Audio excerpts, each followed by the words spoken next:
went live just in time to get Mike's cough. Now that's going to, that will, oh, that was you? Oh, well, that will forever be locked up in the history of Cue It Up Network podcasting now. What an honor, I bet. What, Rob? Quit making fun of me. What's going on, everybody?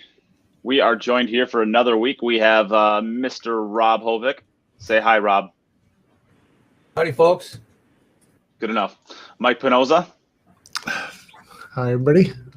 And we have a new guest for the first time, his first ever debut on the Cue It Up podcast, Andrew Cleary. What's up, man? How's it going? Give yourself a proper introduction. What is your role in the industry? It's really hard to say. I'm a giant nobody / best player to ever play the game. I want more. Rob, no, Rob, that'll totally, yeah, Rob, that'll totally make sense once I send you his work and his content. So you got to describe some of the videos, find out, tell people how to find them. They're hilarious. If you haven't, I'm sure everybody's pretty much seen them at this point in time, because whenever you make one, it ends up just like making the rounds over all of the groups, and everyone's like, "Who the hell is this clown? What is this going?" Part of it for the comedic value that it is, and. You'd have to follow me on Facebook to see that. I make funny videos where I have this alter ego persona where I'm the greatest player in the world, and it's really just for laughs and to have some fun. And I'm blessed with some abilities to make some really fun videos that look realistic, and you know, it stirs things up. It gets some people mad, which is exactly what I'm going for. I find it hard to believe it gets anybody mad. Do people take it seriously, or do they think you're offending other players? People certainly take it seriously.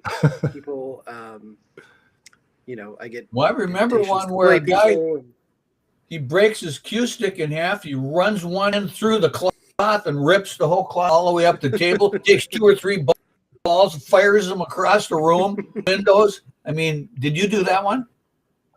No, I didn't do that one. I just, I make crazy shots that are impossible, like literally impossible shots, and people try to figure out how I did it. Some people get mad and call it fake. It's like, yeah, it's obviously fake, but it looks real. It really gets people going, which is fun. It's good stuff. Nice. I like it. It's good stuff. Yeah. Pool comedy. All right. And now we're joined in by Demetrius. Hello, Demetrius. Can you hear me or no? Yeah, we can hear you. Oh, okay, great. Hey, is that Andrew Cleary here with us? The greatest pool player of all time? No autographs, sorry. Awesome, man. I love your videos. Very excited to see you here today. Thank you. We had to give him the full-on welcome to the Cue It Up Network podcast. So he just explained what it is, and now we're going to get started with the actual show, I guess. Hey, quick question. Do I need can you hear me without my headset? Yeah. Yeah. Okay, so the headset's not working. Okay, great. I'll just talk through my computer. Thank you. You can put it on anyways, just for, I've never actually used these headphones. They're not even real.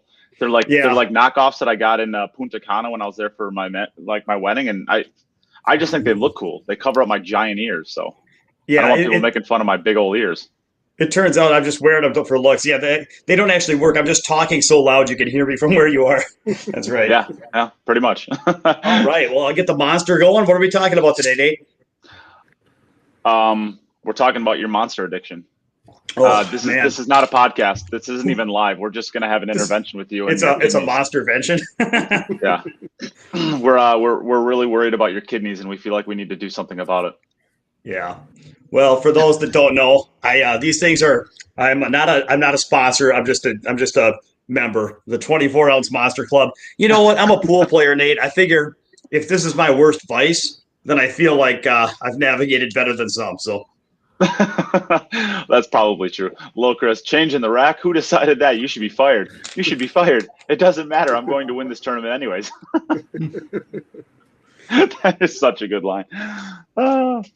All right, so let's get started. We're going to be talking about, I guess, Dennis and Shane, contrary to what this video says, because there's something going on with the software that I don't know how to use yet. So we're going to be talking about Shane and Dennis today. And I guess the big overarching story is Dennis wins again, 120 to 115. At the end of day 2, Shane was winning 80-68, and after day one, the score was Dennis 40-35. So I guess the biggest lead that I ever saw from either player was, I believe, 14 racks. Maybe Shane got it up to 15 at one point in time early on day two, but I think for the most part, it was within 14 racks the entire time, and mostly within 10 games back and forth the entire time. I guess we can start. Andrew, this is your first time on the podcast. Tell us what you thought of the match, and did it go the way you thought? What are your big takeaways? And, well, just go ahead. Yeah, I thought, I mean, in general, it's kind of a coin flip between who's better. If they would have played a race to 200, it could have been Shane. If it was a 150, it could have been, it could have went either way. I think that they're both very evenly matched and outstanding players. I didn't watch it, but I followed the score when I could.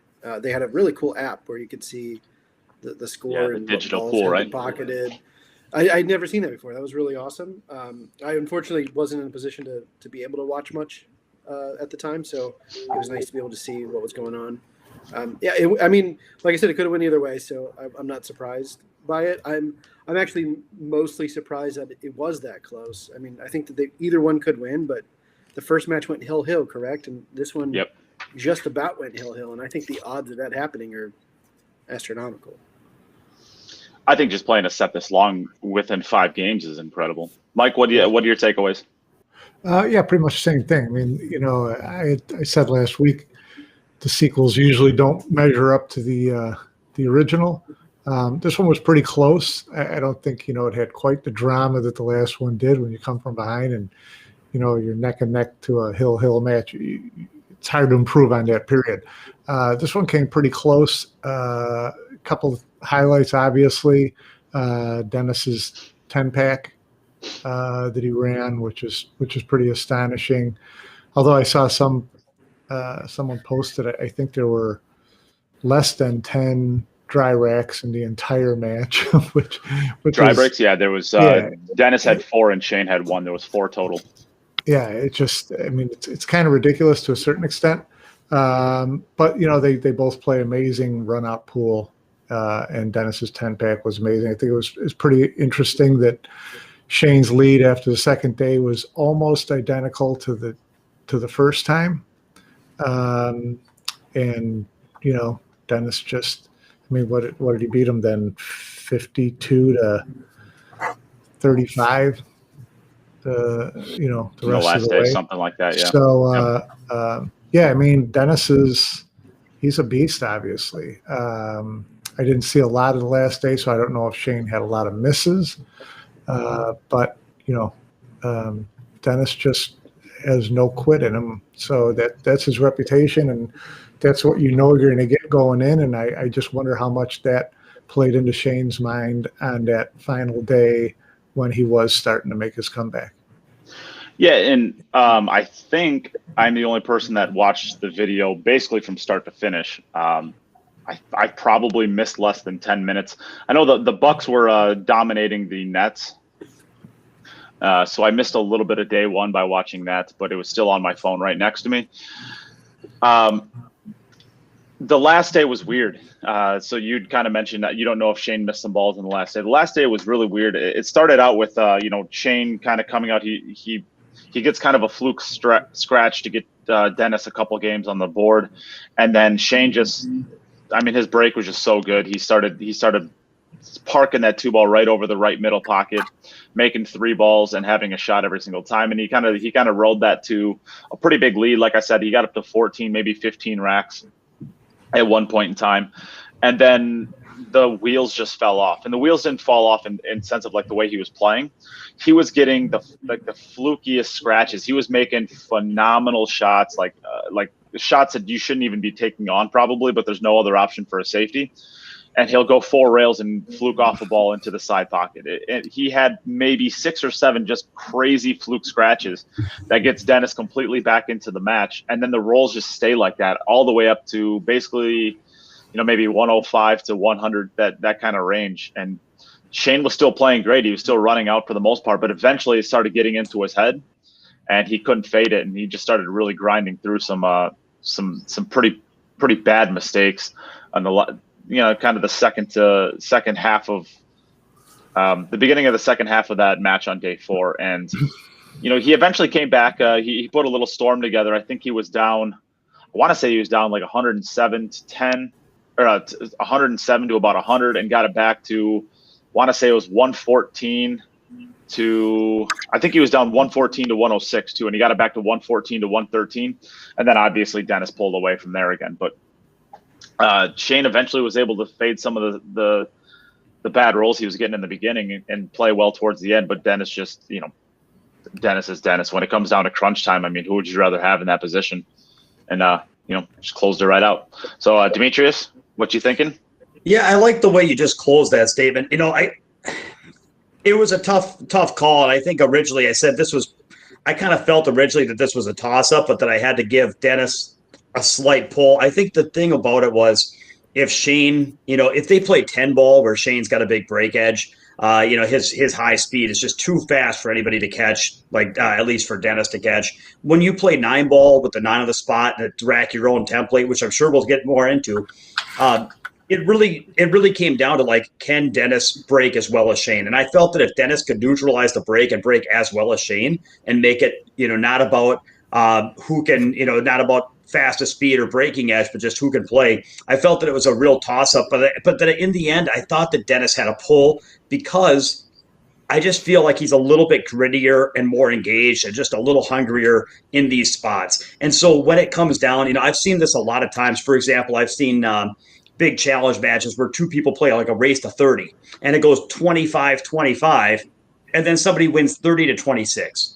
And it looks like, they were tied up the whole way. But the funny part is those last, 10 racks or those last 5 racks, that's like half of the pool is down in the crunch time. And I just feel like, especially the way things have gone and the way Dennis has made things go and the way Shane's kind of let things go, I just felt like if it came down to a crunch, you'd kind of want to have Dennis in the end.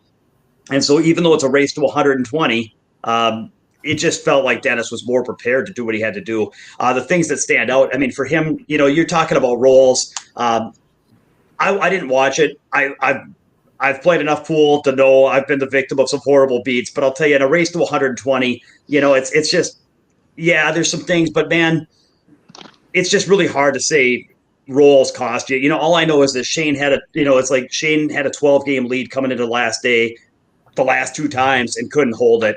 And Dennis was there, gritty. He was able to do what he needed to do. So I just feel like it's a real even match, but that Dennis was just a little bit more prepared to take it. And I was hoping for another Hill, man. I was like, I love Shane, but how hard would it be to fade another Hill loss for Shane? I was not. My heart would not take it. Yeah. Yeah. Oh, by the way, I've got the break stats, and for anybody that's interested, they posted this on AZ Billiards. So the break and runs, Dennis broke and ran 65 out of 120, which is 54%. Shane was 56 out of 115, which is 49%. So Dennis actually ran 9 racks from the break more than Shane, and 54% versus 49%. So this is actually a situation where, Dennis had the breaking edge, not a big one, but, that was actually more than the difference in score. So it just goes to show that how big a role the break does play. Yeah. Rob, what you got? Yeah, I did watch a few games of this, and I honestly think both players are pretty much dead even. I had called a Hill match last week when we talked about this, and I'm going to push back on Demi a little bit when it comes to rolls. When you compare great players and how many rolls difference there are, whether they're positive or negative for you, and I think they're huge. And from what I saw at rack 95, it was tied. And Shane has got a kick shot on the 1 ball that's kind of buried up behind the 2. And he has to, even the commentators mentioned that he had to give this a little inside English to actually even get a hit on the 1 because the 2 was a little bit in the way and he was too far down the table. So just to hit it was a pretty good shot. And I believe he tried to make the ball. but he hit the rail first, slightly, and just enough so he ticked the one. So the one didn't barely even move. So now it's up the table behind the two. He hits the I long remember rail the shot across the table, kisses the ball. That ball, the cue ball, caroms down the table further. It kisses another ball, and then scratches. Now, as pool I remember the shot. players, we've been in this situation before, and we've had those things happen. But now put yourself in this situation: 95-95. You only got 25 games to go. You're ahead 96 to actually when this happened. He had the 1-game lead. Well, you just give your opponent ball in hand, and for why? For what? If it does not scratch, Dennis doesn't have a shot. That whole match at that point could have changed the other way, and changed. So Rob, I want to respond to your response. So I clearly in any kind of a game of pool, there are pivotal points at which funny things happen, and for sure those funny things can really shape the outcome of the match. What I would say is I have two things I want to share about that. First of all, I have really grown skeptical of luck and pool for this reason. I have seen too many times where when you're in a negative state of mind, it's amazing how things can work out badly. And when you're in a positive state of mind, it's amazing how things can work out to your advantage. Now, you can talk about observer bias and say, when you're in a good state of mind, you don't notice your bad rolls. And when you're in a bad state of mind, you don't notice your good rolls. But here's the way I've come to look at it, which is everything's stable at the table. There's no balls rolling. Everything's stationary. The only thing that moves those balls is you.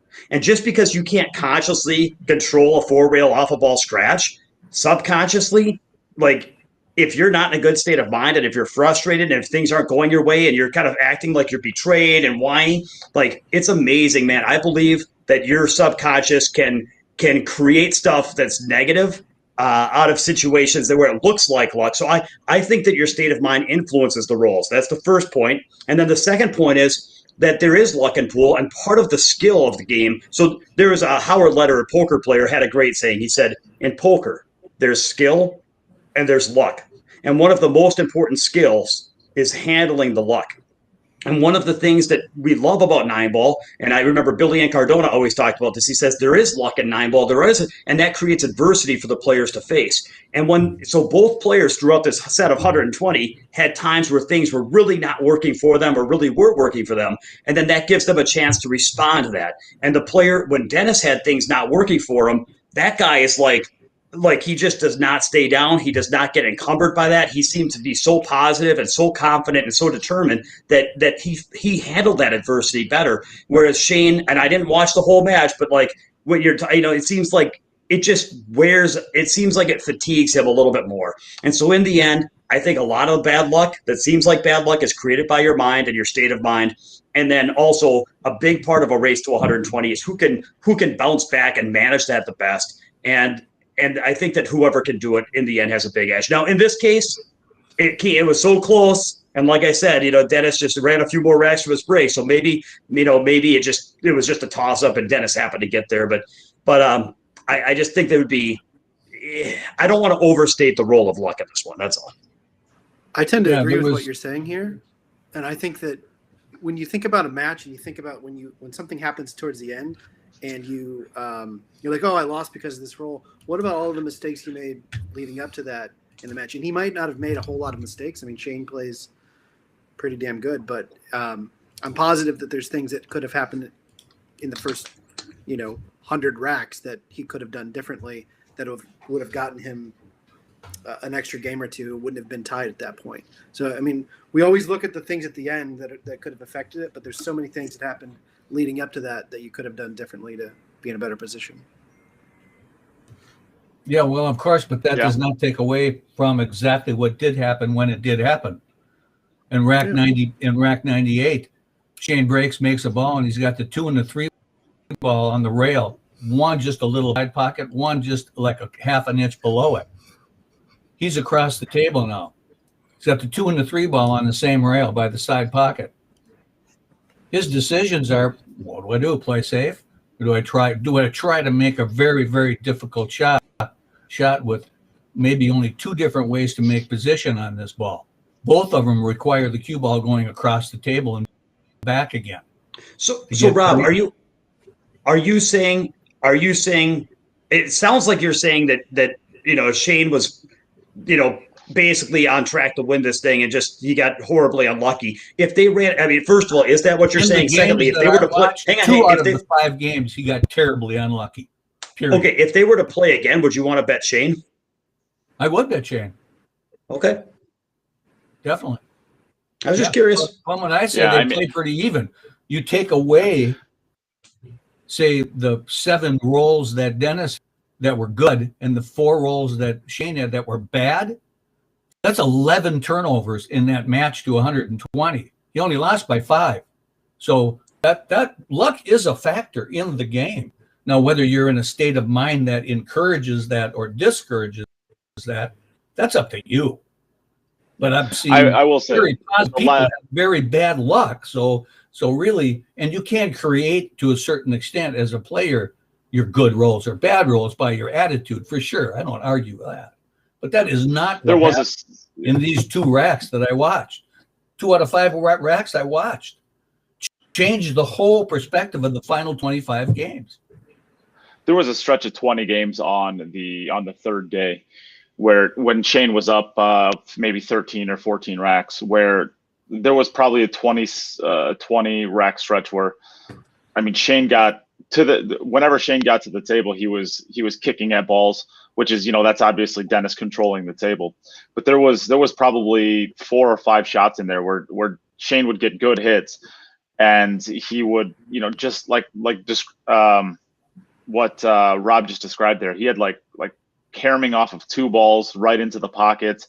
He had a break shot where the cue ball stopped rolling and a ball came firing at it and kicked it right into the side pocket after it had completely stopped rolling. I mean, he had a stretch there where, no, at the end of the day, 120 games, you can't blame it down to 145-minute stretch. But at that point, I think that's really hard to fade, and it showed up with Shane's game when he got around 100. He couldn't fade it. He ended up being able to get himself back into a mental capacity to play well at the end of it, but he couldn't fade it there for about a 30 to 40 minute stretch. And you don't have 30 to 40 minutes of bad pool when you're down to basically a race to 20. So I think there's a little bit of I think both of you guys are right in a little way where, yeah, Shane had some bad rolls, but you got to be able to fade those. And you got to be able to keep your head right, especially when it's you're at that point in the match. So, well, I think the thing is, we've seen some things historically that are so rare that it's easy to not notice them when they're not there. So what I mean is so first of all, I'm a huge Shane fan, have been. I think he's one of the greatest of all time. Nothing taken away from him, but suppose we're watching a Shane from 2013. And they're coming down the stretch, and he's down, 115 to 112 or whatever it is. And all of a sudden, he gets that break working, and he runs 7 racks to get on the hill, or he closes them out in 2 innings with a 4-pack and a 5-pack. We would sit there and be like, man, that's Shane. He elevated his game in the clutch. Look at how he came with it. Look at how he just found a way to dig something out and make magic happen. Now, when that doesn't happen, I mean, Shane had the chance to do that, right? Shane had chances to put together big packages late in the set and just, rain racks and all this. And from what I heard, and I didn't watch it, okay, but from what I heard, there was it wasn't that he played bad. He ran out when he was supposed to run out. He did his job, right, in terms of what you'd expect from a world-class player, which is he turned in a good performance. He all this stuff. But what he didn't do was he didn't put a lot of racks together. He didn't have it. He didn't catch a big gear. He didn't just transcend. And so on the one hand, we're saying he didn't. Sorry, I was just saying goodbye. But the all right. On the one hand, he got kind of bogged down with a couple rolls. But on the other hand, it's how come he didn't rise to the occasion and just magic some 10 racks in 2 innings? How come that didn't happen? And I would just say that he's in a state of mind where he's doing his job, he's playing well, he's running out when he's supposed to, but he just didn't have any magic working to kind of take it away. That's it. Yeah. All right. Well, let's leave that discussion there and let's start talking about, I guess, the broader context of what this all means. And we can start with you on this one, Mike. What do you think this means for not only the rivalry of Shane versus Dennis, but I saw some things that Dennis is not. Dennis has always been kind of dubbed the greatest money player of all time. I push back on that big time because I mean, I still think that if you want to be the greatest of all time at gambling, I think you got to beat Shane at his best. I think you got to beat him at 10 ball. But that's just me personally. What do you think this means for the broader context of Shane versus Dennis, and I guess that claim of Dennis being the best gambler ever? Well, I'm not really worried about who's the best gambler ever. There's so many. Just making a game in 9 ball, is all these hoops that you have to go through and things you have to jump over, whether it's 9 on when the you're spot, negotiating 17 different things. So it's but what no one can deny is that Dennis is an incredible player and has incredible heart. And so I don't care what kind of game he's playing. He lost to Skyler, and Skyler's, forte. But he's right there with anybody. So he's not afraid to gamble with anybody on virtually anything. I think someday he'll play Shane in 10 ball. We'll see what happens. But the rivalry is interesting just in that it is such an attention getter now, which I don't remember, from years back. I think the gambling part has made this rivalry, kind of appointment viewing, which you didn't really see when Shane and Dennis played in tournaments. Shane beat Dennis twice in the U.S. Open finals, but no one talked about the great rivalry then. They just didn't like each other. So I think this is kind of, it's created something that everybody wants to watch and everybody wants to talk about, and so that's good for pool. It's good for the fans. It's good for Shane and Dennis. A little bit better for Dennis these days, but no, it's a great. It's a good rivalry. I mean, I got taken to task a little bit last time for saying that it's not Effort and Earl, and I'll kind of stick by that because I think it's apples and oranges. But there's no doubt that right now, if people want to see anything in pool, they want to see Dennis play Shane in anything, just because they're so intense, and winning and losing is everything to these guys, and it shows when they play. So it's a great rivalry. I feel like they would sell hundreds of pay-per-view tickets just by making them play badminton or bridge or something. Right? I mean, as long as it's Dennis versus Shane, I would pay $50 just to watch them play. Cribbage against each other. That just sounds like a fantastic time. Rob, what do you think?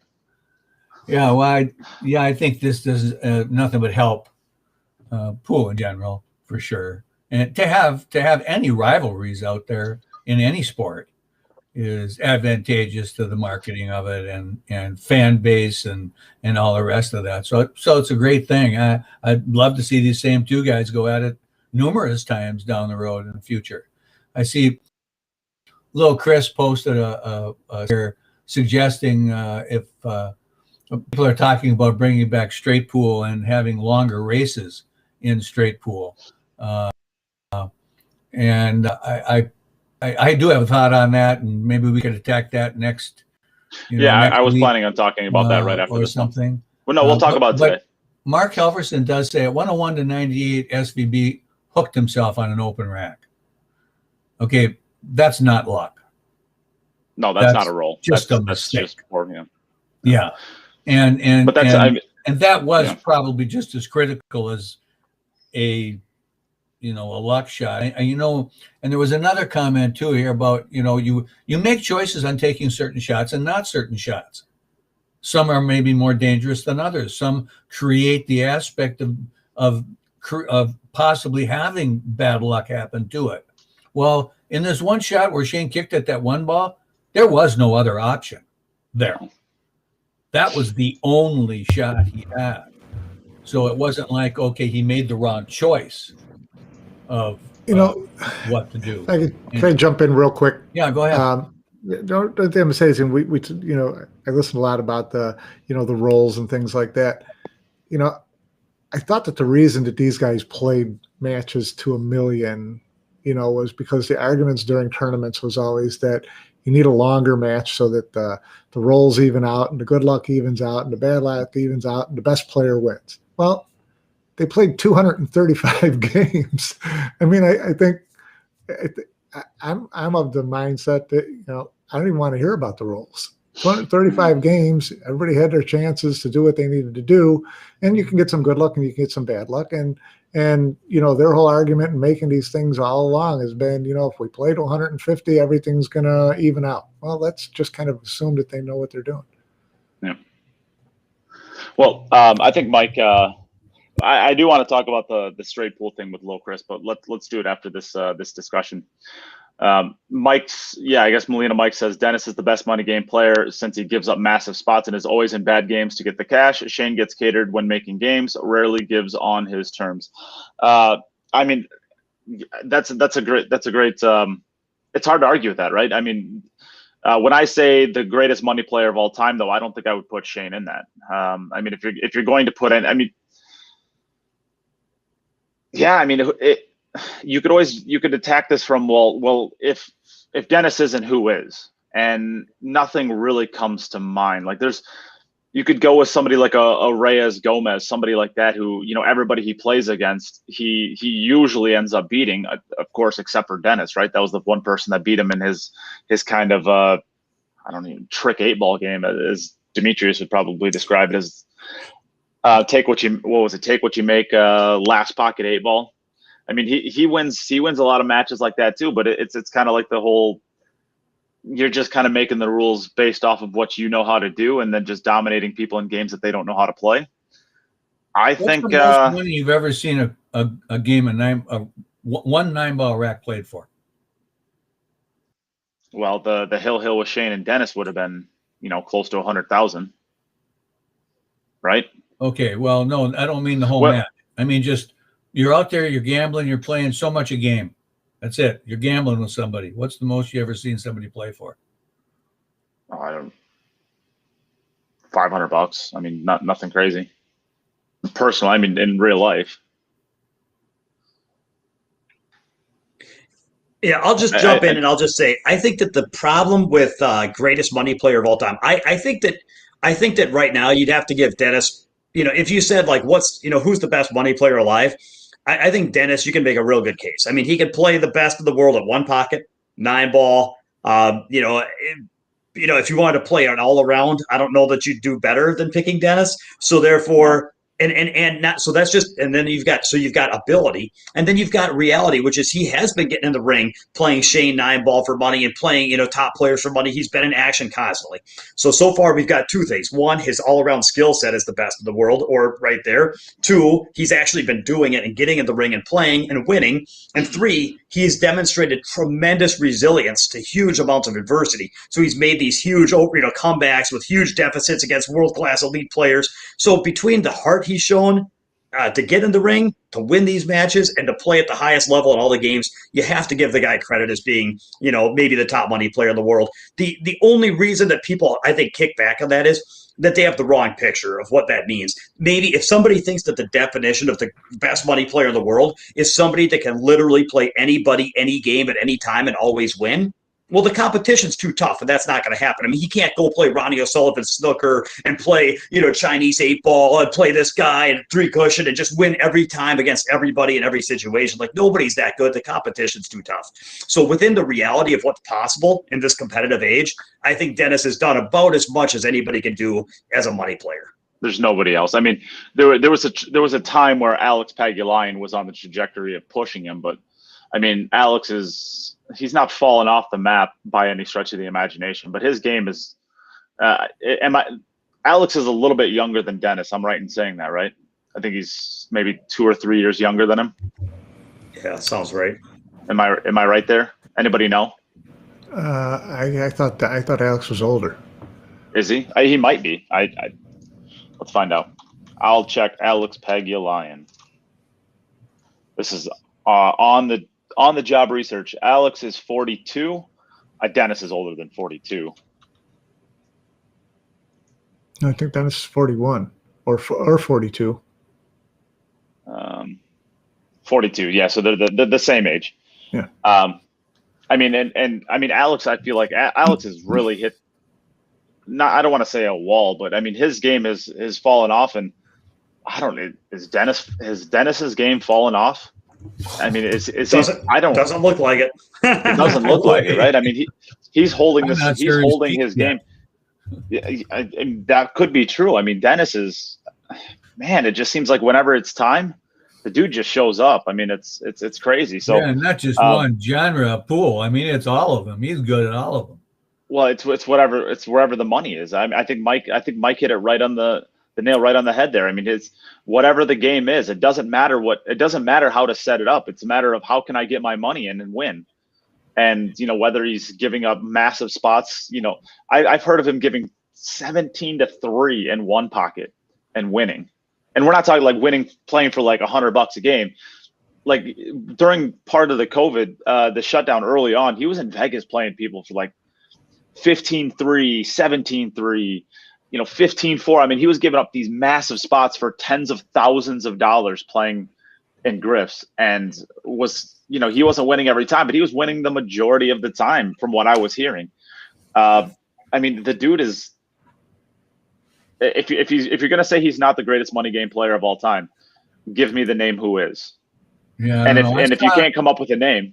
I saw 10 years ago in Vegas in a pool hall before Griff's was there. Shane spot a guy, 4 balls and 9 ball. That's all this guy had to do was make the 5 ball. And his payout for that rack was $30,000 a game. That's what they were playing for. And this guy that Shane was playing lost, I don't know, 150 grand before he quit. Something like that. Well, give a shout out to Mark White. Hello, Mark White. Yeah, and Nate, I just want to say one closing thought about Dennis versus Shane. So, I've said stuff like this before, but I think Shane really made his presence felt on the scene in 2007 when he beat Corey, when he won the U.S. Open for the first time. And then he kind of hit this gear where, like I said, for maybe 5-10 years, probably closer to 10, he was playing just transcendent pool. But between 2007 and, just the following years, he played, like you said, he beat Dennis in the U.S. Open finals a couple times. And what's interesting is at first everybody's like, well, it's his break at 10 ball. And it was, but then how come he won in the finals? How come he won the U.S. Open 9 ball so many times? And what happened was he had developed a skill set. He developed a skill set that was better than everyone else's, both physically but mentally. Now, his moving game with Alex and the long sets, maybe he lost more of the moving games, but like overall package, he just hit a place where he was playing better than anyone in the world, and he knew it. And then that gave him a mental edge. And then when you combine the two, he was almost invulnerable, and he won in a lot of those situations. And he was kind of at his white magic, upswing type period. And so for Dennis now, now that Shane has kind of like started, what is it? Is it because he got older? Is it because he had already done enough in pool that he lost his desire? Is it because the level of competition around him elevated to the point where now they matched him and he didn't have a physical edge? And now that he doesn't have a physical edge and he's not as hungry, then his mental edge goes away. And in fact, it becomes a mental deficit in some small areas. Like you put all this together and he's vulnerable. And so now for Dennis to come back, play him at a game where he doesn't have a breaking edge and beat him after he's kind of like been, in my opinion, I know he's not right back from the lake, but like this isn't the Shane that he would have gotten if you'd played him in 2012. And so I'm not saying that Dennis's win didn't matter. I'm not taking anything away from Dennis. I'm just saying, to me, I don't look at this and say, well, this proves that Dennis has always been a better player than Shane. I don't think it takes away from what Shane did for those 10 years. And I just think that we're seeing a different Shane now, and that he's vulnerable to top players now. And that's fine. But there was, Shane had his time where he was dominant, and now it's a time where he's not dominant. Yeah. I kind of look at his Shane during the 07 to 2015, 2016 as like he's building like those drag races, those kind of funny cars. Those if you need to get from 0 to 200 miles an hour as fast as you possibly can, like that's Shane Van Boening's game from that time. Like he's going to outrun everybody. But if you throw a turn in that track, his game is not built to start moving big time, right?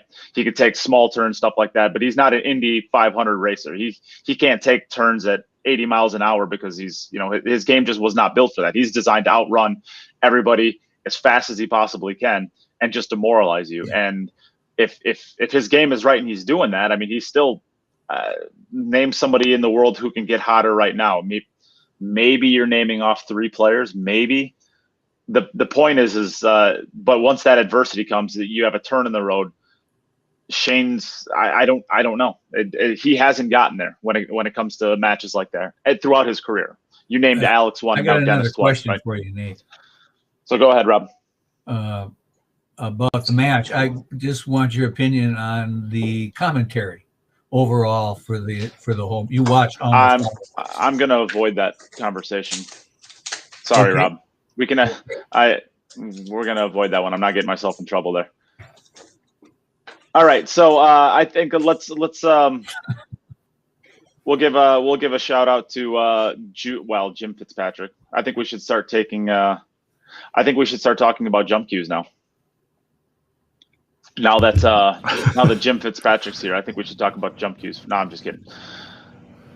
So yeah, I mean, I think let's move on from here.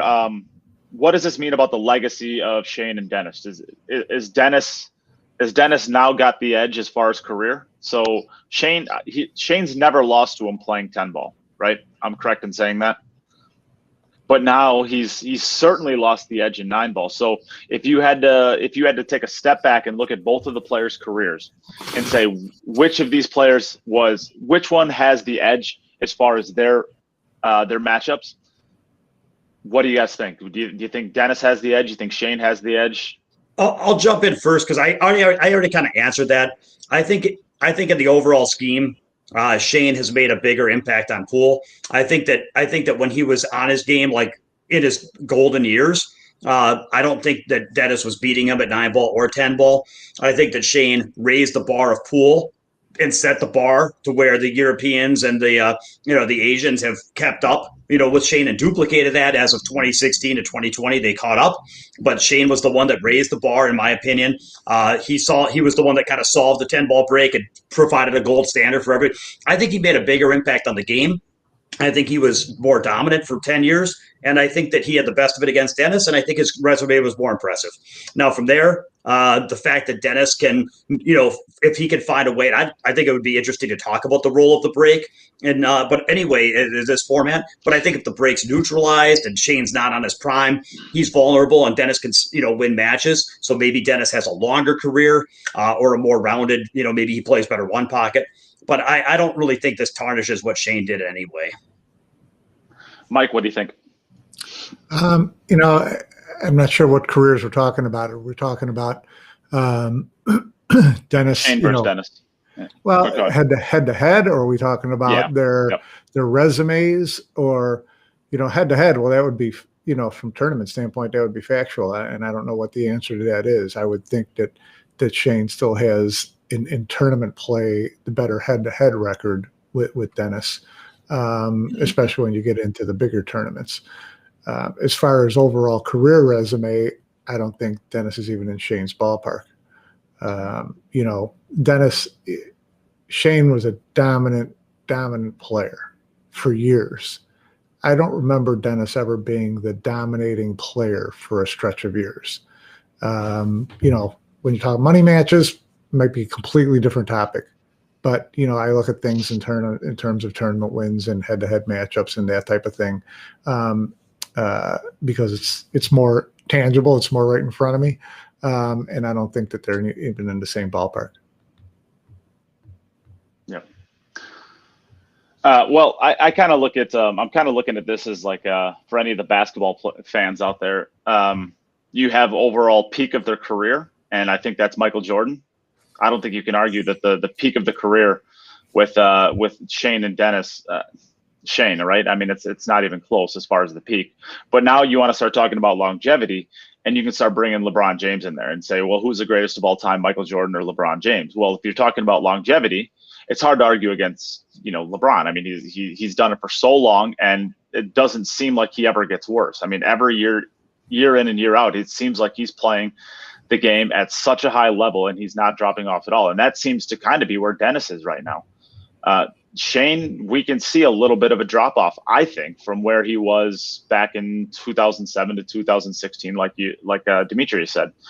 I think there's a drop off there. Is it a drop off because he doesn't have the talent anymore, or is it because his interest is now pulled in different directions?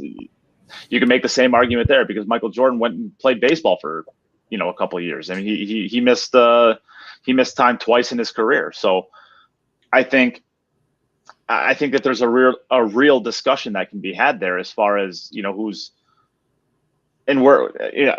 has the better career. And I think we're still in the middle of it, right? I mean, we're seeing Bustamante play well into his 50s, and that dude is like sick. We're seeing a resurgence of Warren Kiamko right now, where he's really doing great at regional events. I mean, Dennis might have another 10 years of his, peak career seemingly.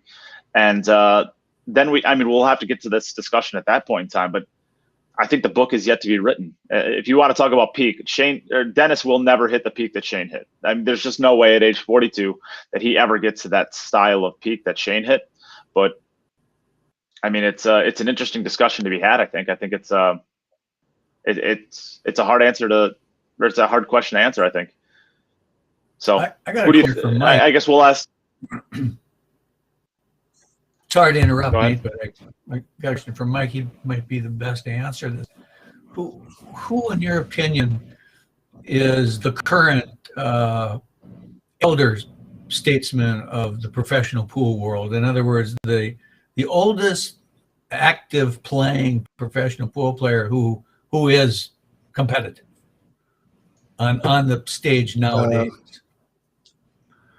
Yeah, I don't know. I mean, someone like Ralph is still pretty competitive, and he's 51, 50 by now, right? 50, 52, somewhere in there. I mean, he's up there.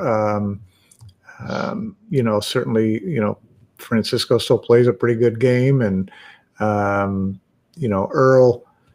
I'd throw Earl's name up there. I don't know if I'd say that he's still at the top as far as the elder statesman. I would probably say Ralph would be my pick.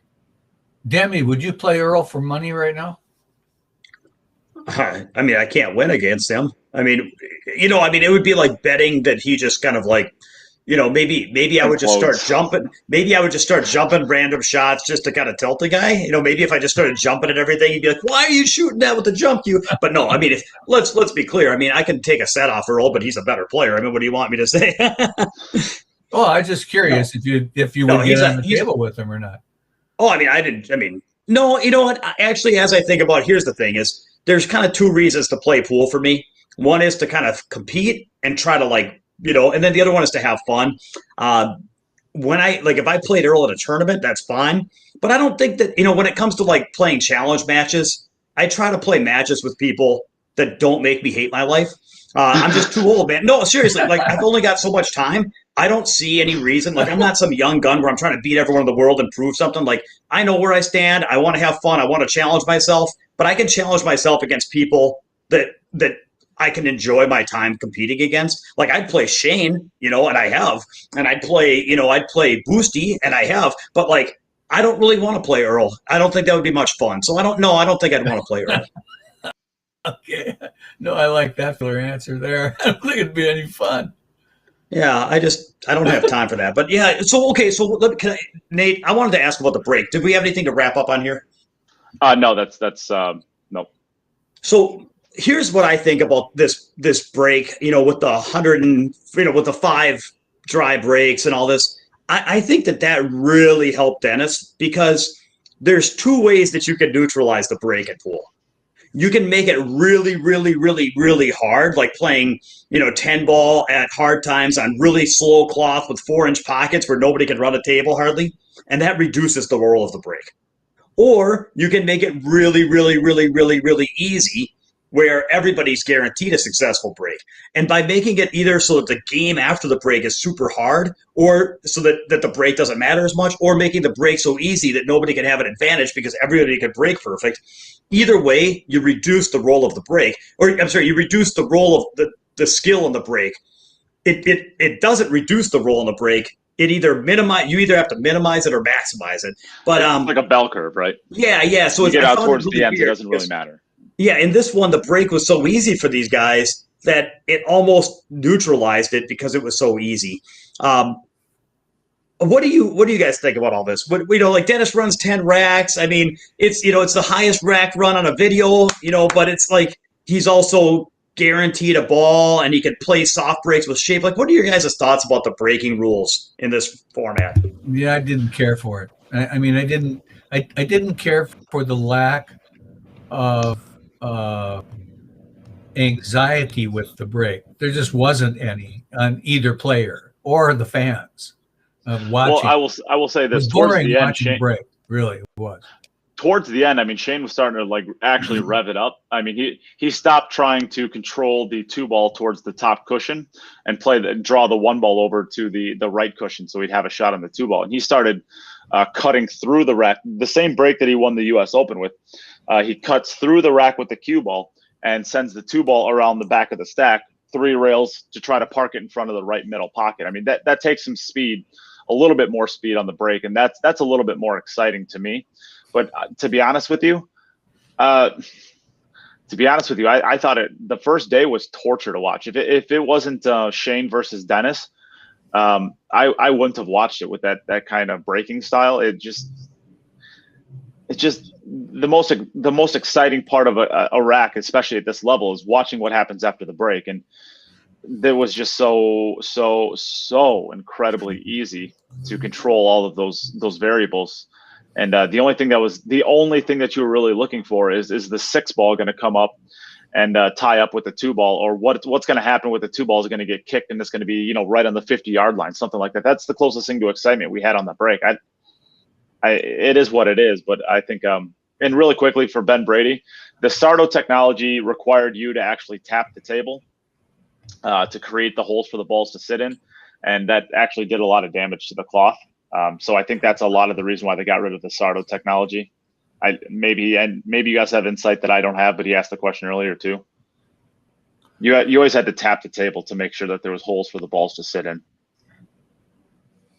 Nothing. Okay, so yeah, that's pretty much it. So I guess Mike, what if you want to take on that question now? No, it's reasonable answer as much as anything. Plus, it was a frightfully expensive rack to have on the market. But yeah, it was one that required a lot of tapping to get things started, and then it, kept things in place after that. Yeah.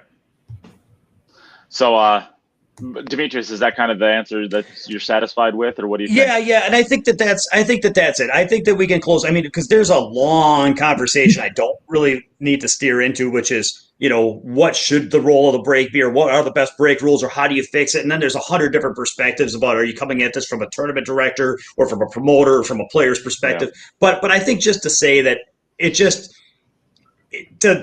for those, at least the people on this stream watching, it made it a little bit less interesting to see, one or a guaranteed ball on every break where they're playing soft breaks and playing shape and, on a somewhat easy table. It just kind of made it less interesting to watch, top players playing on kind of soft equipment. So, I mean, that's it, so I can't take away from the level of play, because if I played on that same soft, it wouldn't be soft for me. I'd find ways to shoot balls in the rail. So, I mean, I give them top credit for what they did. It's just, I'd rather see a little bit more grit, I guess. Yeah. Well, those are all the topics that I wanted to get covered as far as talking about Shane and Dennis, unless there's anybody else that wants to talk about any avenue of it. Anybody? Good. All right. So I think we're good there. Let's I want to talk a little bit about the Euro Tour, because it was the first Euro Tour that they've had in maybe a year and a half. It's been a long time, right? And it seemed to go off without a hitch. I mean, I know a couple people that weren't able to get there. And I guess just talking about the big, broad scope of it, because I didn't watch any of it because, well, I don't have a Kazoo membership or whatever. In fact, I honestly don't even know how it works. I've never watched a Euro Tour before. But Joshua Filler beats Mario He in the finals. Great tournament for Josh. I mean, is it a big surprise? Probably not. I mean, he's play in top pool, right? Quarterfinalists was David Al-Qaidi and Francisco Sanchez Ruiz, are the semifinalists. Pretty good tournament for them. Anybody have any takeaways that they'd like to talk about as far as, I guess that finish? I basically just wanted to give an outline that it happened and who's the winners and stuff like that. So, anybody have anything? How would you compare a 2021 Euro win with like a 2006 U.S. Open win? That's my question. It's not. It's completely different zip codes. Yeah. Okay. Yeah. So I'll give the rest. It's a great field, and it's all very standardized. That's the one thing I'll give Euro Tour credit for is they get, 200 players, all pretty damn good players, beating each other up. The exact same equipment, the exact same format, the exact same rules every tournament. So the predictability of it from that standpoint is good. It's what you would want all pool to be. But Euro Tour events are still these little, ballroom basement events with 200 players and $5,000 first prize or whatever it is. I mean, it's they're playing for peanuts at the end of the day. They're playing for ranking points is what they're playing for. Yeah, I mean, and the young guys there are playing to learn how to get better against good competition, which is why the Europeans are such a deeper, as a group than U.S. players are. But they play for different reasons. Guys there, they want to learn how to get better and win tournaments and get the trophy at the end and the bouquet of flowers that they always give at Euro Tour events. And guys in the U.S. like Dennis Orcollo, they just want to play for money. Money is what drives them. So it's kind of two different things, the Euro Tour and pool in America. I just meant in terms of the Euro Tour event has never been on the same par with the U.S. Open. Well, not in terms of venue or size or prize money, but just in terms of difficulty. Cody, not comparable at all. That's fine. I was just curious, because I think that the Euro Tour is getting tougher and tougher and tougher. The depth of the quality of players is, you could go down 50 places in those tournaments and the 50th best guys. Mike Page just posted some interesting stats about that. It's getting very tough, but in any case, it's probably not on par. I think there will be a point though at which, I think Fargo rates are migrating up. I'm not just talking about they are migrating up technically too, but also I think the level of play, I think that in 10 years, we're going to have 100 players at the 790 level. It just seems like it's getting, and I'm not just talking about Fargo migration. I'm just talking about the number of young players coming into the game that are, just turning out like Mieszko Fortunski. I think there's going to be 100 guys like that are just playing top flight pool, and it's getting tougher and tougher and tougher. So anyway, at some point, I think that the Euro Tour events are going to be as tough as the U.S. Open was, 20 years ago or something. So there's one thing I do want to talk about really quickly. They got the final 16 up here for the men's, and while there are, so I want to give first a shout out to Wojtek Szewczyk because he's my friend and he made the quarterfinals. But of the final 16 players, there are 1, 2, 3, 4, 5, 6 Polish players.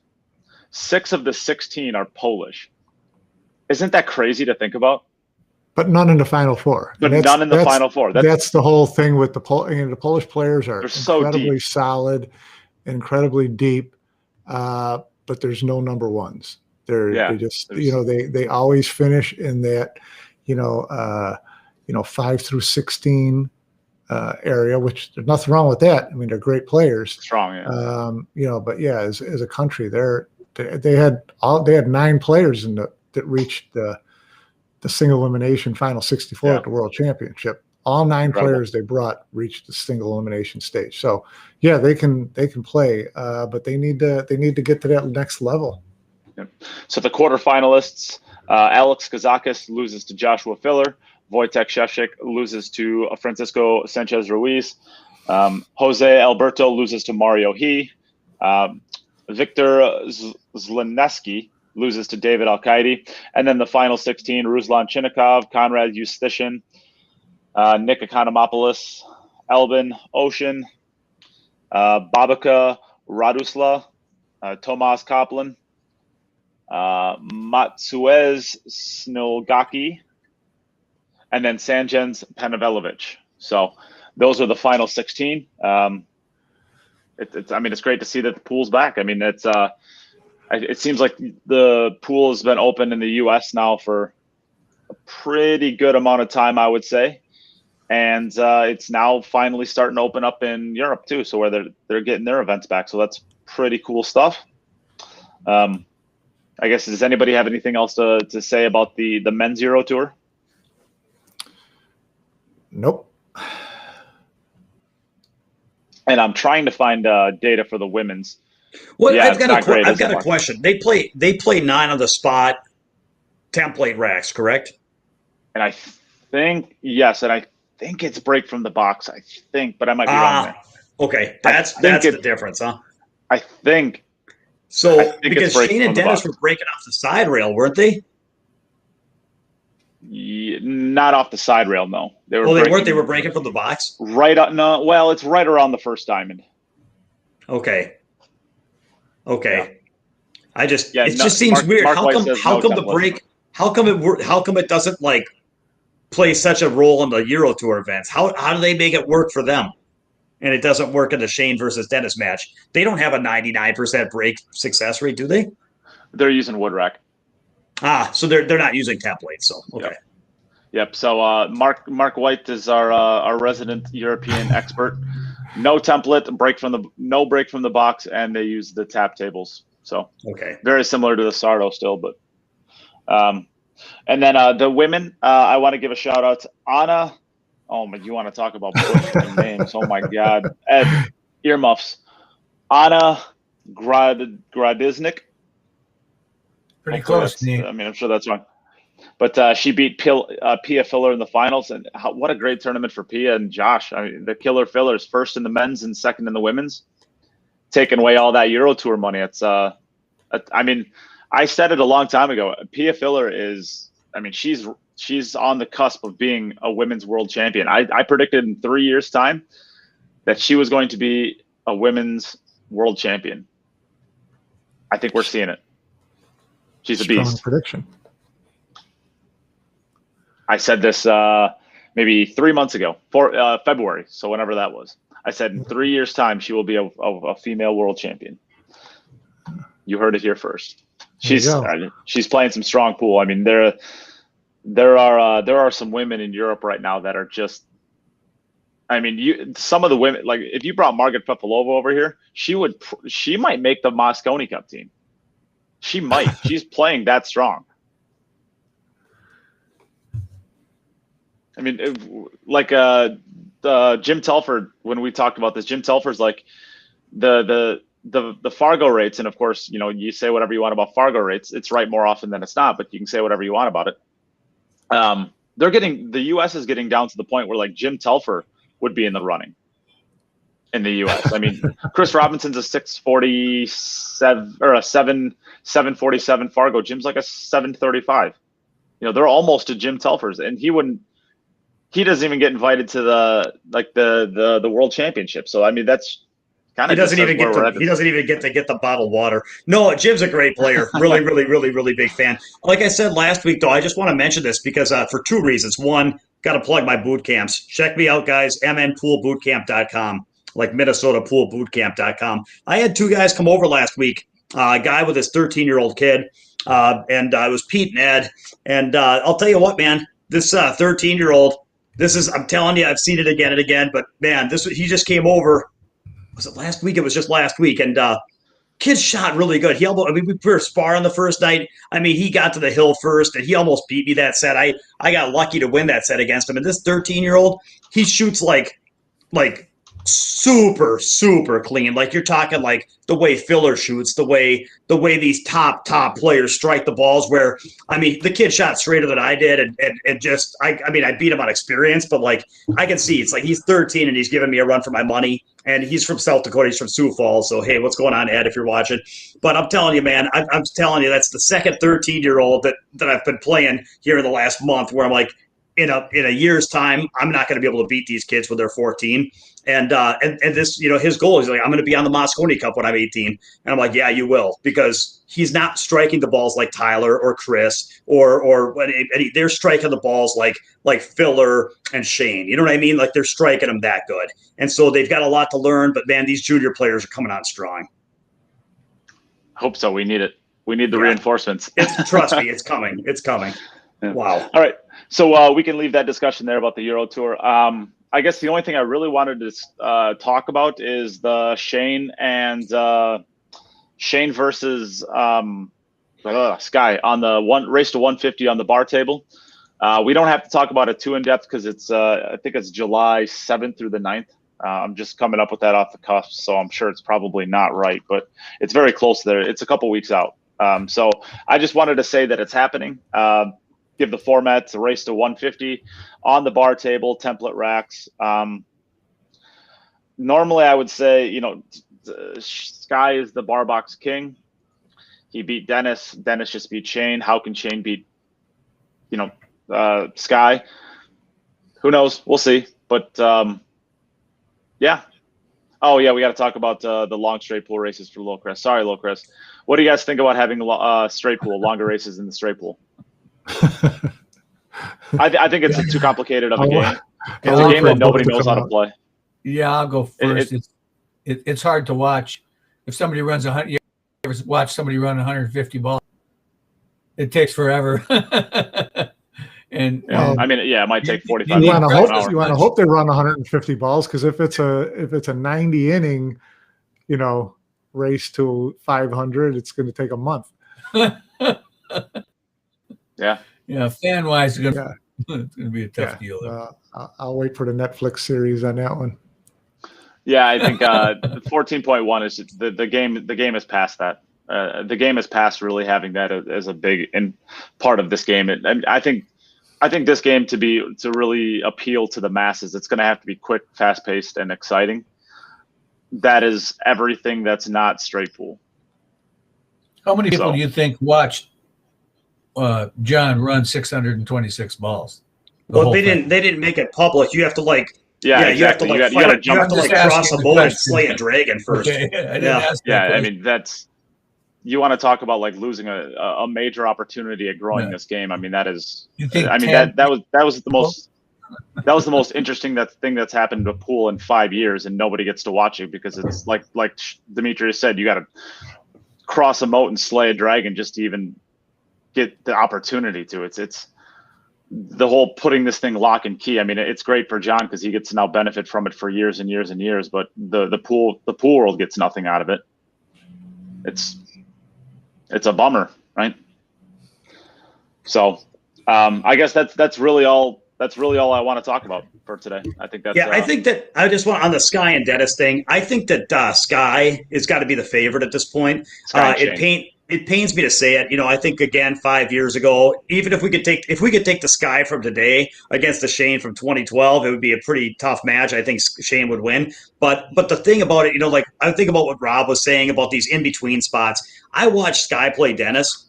And Sky was nothing short of white magic. It looked like he just got lucky, but he was kicking in so many balls and rubbing so many balls and jumping in so many balls and comboing and billiarding. It seemed like Dennis in that match looked like Shane against Dennis, meaning Dennis was the one that played technically really, really well, but just couldn't get any like magic going, whereas Sky just hit this gear where it's like, everything's rubbing off everything and stopping on the spot, and he could come with 2 shots and kind of somehow find a way to land on the window. And it's like you look at that and then you say, well, do you want to have to bet on a guy that needs to kind of have everything go his way to win? But then you can also say, I want to bet on the guy that finds a way to make everything go his way. And Sky made everything go his way, and he did it for a race to 150. And you kicked in so many balls, I just can't call it luck, man. It's like he's just white magic right now on those tables. And the difference is that Sky is coming into his own. He's on the upswing. He's hitting the balls as good as he can. He just beat Dennis. His engagement and positive energy right now versus where Shane's at. I'm not looking at their skill sets. I'm looking at where they're at mentally. And I don't know why you'd want to bet on Shane against Sky right now. It just seems weird. Yeah, I agree. Okay. So the only thing else I want to do is I do want to thank Ed Ladawi. He sent some stars earlier. Appreciate that, Ed. check out the NBL, because I'm going to be involved with that, and that's going to be the U.S.'s next best hope at creating something sustainable towards farm system for pros. So good for you, Ed. I guess with that, out of here. I appreciate you guys all joining me for another week, and appreciate everybody for tuning in and participating in the chats. And this will be released at podcast version soon, so you can catch it again if you didn't catch it up until this point. And yeah, thanks you guys for joining. Thanks for fun. The insights, fella. Yeah, thanks for having us, everybody. Nice to see you all again. All right, take care, everyone. Until next time. Later. Nate.